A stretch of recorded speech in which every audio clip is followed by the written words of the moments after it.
Alô? Quem fala? É o Antônio Carlos, de Jundiaí. Antônio Jundiaí. Congrega onde, Antônio?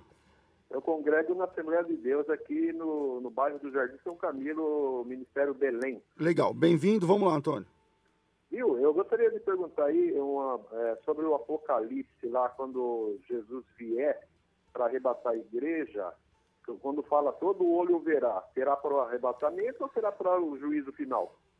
Tá certo, querido. Obrigado. Deus abençoe. Oi. Pastor César. Oi. Eu gostaria de saber, todos os domingos o senhor está lá na igreja, lá? Olha, era para ser assim, mas eu não estou conseguindo, por conta dos trabalhos dentro do nosso ministério. Por exemplo, nesse domingo agora eu não vou estar nem no próximo. Mas nas quartas, geralmente, eu estou junto lá. Ah, tá. Mas Tá eu bom. vou fazer uma visita lá, tá bom? Vai ser uma alegria te receber, Antônio. Tá, obrigado. Deus abençoe. Fica na paz. Tá, senhor. Amém. Amém. Tá aí o pastor Elias, o pré-tribulacionista por excelência. Bem, vamos lá, Elias. Muito bem, meu querido. Olha, existem, em primeiro lugar, eu quero dizer para você o seguinte, que diferente daquilo que alguns afirmam, né, que o pré-tribulacionismo é uma heresia e tal, você pode perder a salvação. Infelizmente tem um pessoal Mas que ninguém diz, fala isso. Quem fala isso? Adventismo do sétimo dia. É sério? Tô te falando. Você pode perder a salvação pode perder porque se você vai acreditar aqui. Se você não acreditar que vem depois da grande tribulação, você não vai estar preparado e você pode ficar. Isso quem apresenta é inclusive Mas é incongruente, porque... como assim? Você tem que estar preparado para uma coisa que vai acontecer depois. Você tem que estar preparado, porque senão você pode ser pego de surpresa e aí não vai dar certo, você vai ficar. Então, inclusive, eles chegam até a dizer, olha, se você está numa igreja onde o seu pastor está ensinando arrebatamento secreto, essas coisas, saia dessa igreja, esse pastor não é de Deus. Então, a gente, desculpa aqui o riso, mas chega a ser hilário, né? Deus vai deixar porque o cara não sabe se Jesus vai voltar antes ou vai depois. O importante é você estar certo da sua salvação, seguro da salvação. É a cara dos adventistas. Independentemente de ser antes ou ser depois. Então, com isso, nós não queremos fazer aqui uma tempestade num copo d'água. Se você crê que ele vem antes e você está realmente certo da sua salvação, você irá. Se você crê que é depois, também irá. Agora, ocorre que esta passagem, vamos retomar, existem duas linhas, né? A linha pós-tribulacionista e a linha pré-tribulacionista. Os pós-tribulacionistas entendem que o arrebatamento da igreja acontecerá em uma só vez e quando Jesus vier para arrebatar, todo olho o verá. Nós temos apenas um problema aí, porque nesta passagem que o irmão citou, por exemplo, de Apocalipse capítulo 1, versículo 7, e fazendo uma conexão com Mateus capítulo 24, 29 e 30, em nenhuma dessas passagens é dito que a igreja será arrebatada.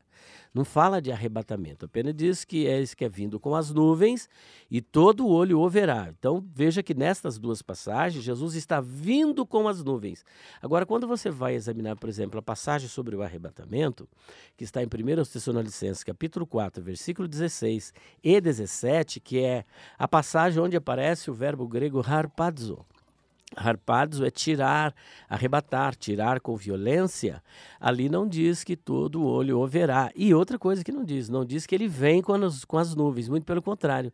Diz que a igreja sobe nas nuvens ao encontro dele nos ares. Então ele não está vindo para a terra, mas ele está aguardando a igreja que sobe com ele nas nuvens nos ares. Segundo ponto, primeiro aos Coríntios, assim para ser bem preciso, né? 1 Coríntios 15, versículo 52, ali nós temos uma palavra que faz toda uma diferença, que na nossa tradução está escrito que será num abrir e fechar de olhos, ao passo que, na verdade, é num átomo, que é num piscar de olhos. Então, é só você imaginar um átomo que tudo ocorrerá num piscar de olhos. Mas ele diz o seguinte, mas esse piscar de olhos será para a ressurreição e para a transformação do nosso corpo. Tá, mas isso vai ocorrer quando? No arrebatamento. No arrebatamento. Então... 3285-4400, você liga e fala ao vivo com a gente no programa Crescendo na Fé. Alô? Alô? Hoje é o dia de ninguém falar alô logo no começo, tal, vamos lá. Olha a voz. Alô, quem fala? Alô, é o Vitor aqui de Franco da Rocha, Assembleia de Deus do Belém. Voz de trovão. Vitor, Assembleia de Deus do Belém, Franco da Rocha. Bem-vindo ao programa, vamos lá. Isso é um prazer aí falar com vocês novamente, sempre conectado. Prazer é nosso. Pô, pastor, minha pergunta ela vai girar em torno dessa pergunta que o rapaz fez aí anteriormente. O primeiro, Jesus virá para a igreja, ok? Arrebatar a igreja. E a segunda vinda, ele virá para aniquilar os incrédulos, é isso?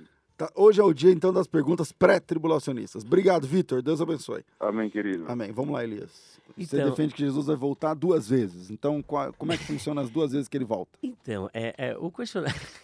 O pastor já começa. Né? Não, mas não é verdade? O irmão crê que Jesus vai voltar 2 vezes ou não? Uma vez em 2 fases. É o mesmo. Uma vez, 2 fases? Então, a pergunta... Na primeira ele faz o quê?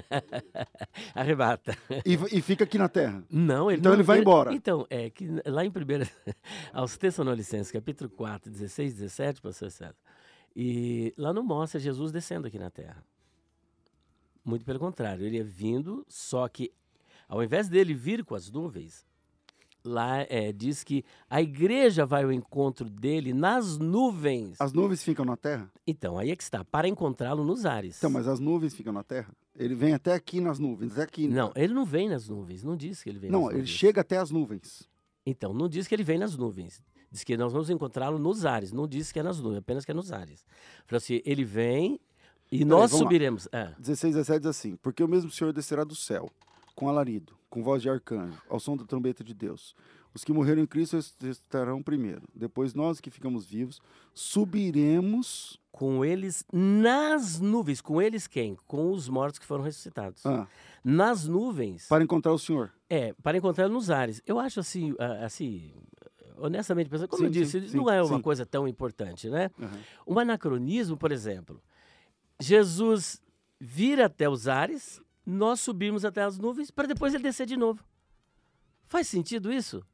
Por exemplo, eu vou ficar aqui nos ares, estou esperando vocês, só que depois eu vou onde vocês estão. E se esse encontro acontece enquanto ele está chegando? Então, aí é que está, porque a Bíblia diz que é nos ares, que ele vai para encontrá-lo nos ares. Então, se nós vamos encontrá-lo nos ares, então aí você tem que ir uma slow motion, né?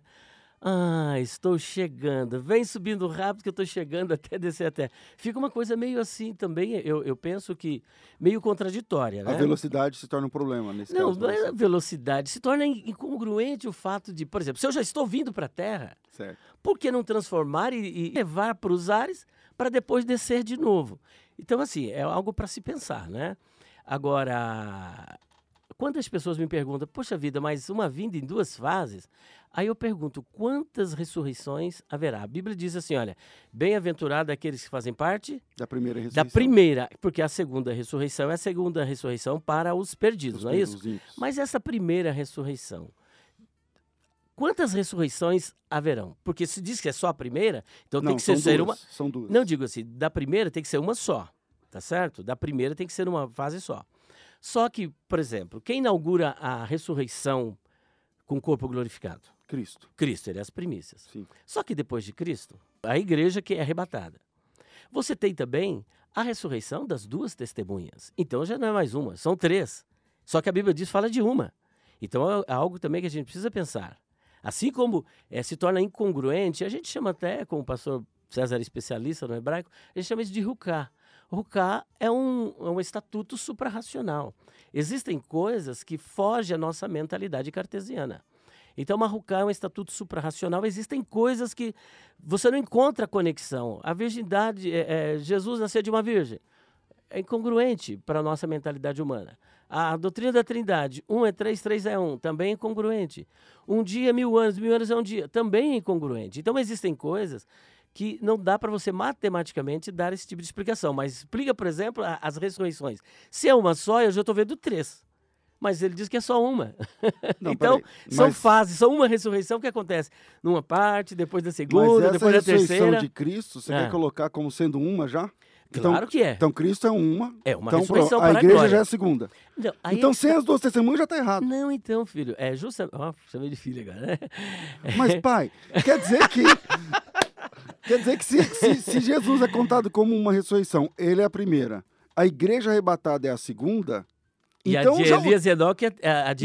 Não vou nem... A de Elias, não, a dos a da- testemunhos é a terceira. Então, eu não vou nem colocar as 2 Aham. testemunhas aqui, que nem precisa. Aham, Se você conta assim, Jesus, a primeira ressurreição é a de Cristo, certo, a segunda ressurreição é da igreja, certo. a terceira ressurreição é dos perdidos... Aí já não é mais uma, só é 3, né? São 3. Fora Então, a dos então, perdidos, aí é 4. Então, é você que está falando, então. Para mim, a primeira ressurreição Aham. é a de Cristo, junto com a igreja. A igreja faz parte das premissas Então, que é Cristo. aí é que está. Não pode ser assim, porque Cristo ele é o primeiro. Ó, veja que nós temos aí um advérbio de tempo que ele implica numa ordem cronológica. Cristo aparche, o primeiro. Uhum. Depois é um Os que advérbio são de de tempo. Cristo na sua vinda. Depois os que são de Cristo da sua vinda. Então, a de Cristo já aconteceu. A igreja não ressuscita junto com ele. Então é a Porque segunda ele é o ressurreição. Então para você, a segunda ressurreição é da igreja. Não. Eu só estou colocando esse problema, porque quando é colocado o problema da questão da vinda de Jesus em duas fases, se isso é difícil explicar, uma só, porque eu só acredito que existe uma só ressurreição. Entendi, mas é que se você está elencando, quem está elencando as ressurreições em que Jesus é a primeira e a igreja é a segunda é você. Então vamos lá. Então você acredita que a igreja faz parte da segunda ressurreição? Então, aí é que está. Não, acho que nós estamos falando coisa diferente. Eu penso assim que o pastor César não conseguiu me entender ainda. Eu virei o tabuleiro só, porque, tipo assim, você fala assim, tem a ressurreição de Cristo, tem a ressurreição da igreja, 2, tem a ressurreição das duas testemunhas, 3, tem a ressurreição dos ímpios, 4.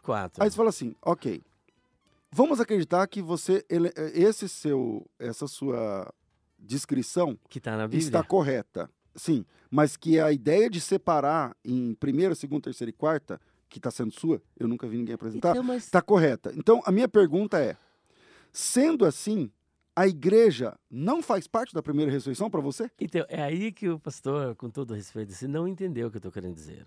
Porque eu estou apresentando este problema, eu não estou afirmando que haverá primeira e segunda... se esse problema é fato, a igreja faz parte de qual ressurreição para você? Então, eu não estou dizendo que haverá primeira, segunda, terceira e quarta ressurreição. Okay. Eu acredito que o que a Bíblia diz que bem-aventurado e santo é aquele que faz parte da primeira ressurreição. Tá, e a igreja faz parte de qual? Então, da primeira ressurreição. Só que eu estou querendo dizer o seguinte, assim como só tem uma ressurreição, que é a primeira, mas ela também está subdividida em 3, pelo menos, da mesma sorte a vinda do Senhor Jesus. Porque se eu afirmar que é a primeira ressurreição e é uma única... Então tem que explicar Jesus ressuscitando, que é o primeiro. Você tem que desmembrar. A igreja ressuscitando, que é o segundo. E as duas testemunhas ressuscitando, que é a terceira. Só que eu não creio que tem 3. É uma só em 3 fases. Então, na verdade... Uma em 3 fases. Então, na verdade, você não acredita que tem mais de 2 ressurreições. Não, mas eu não disse isso em momento algum. Apenas que existe uma em 3 etapas. Entendi.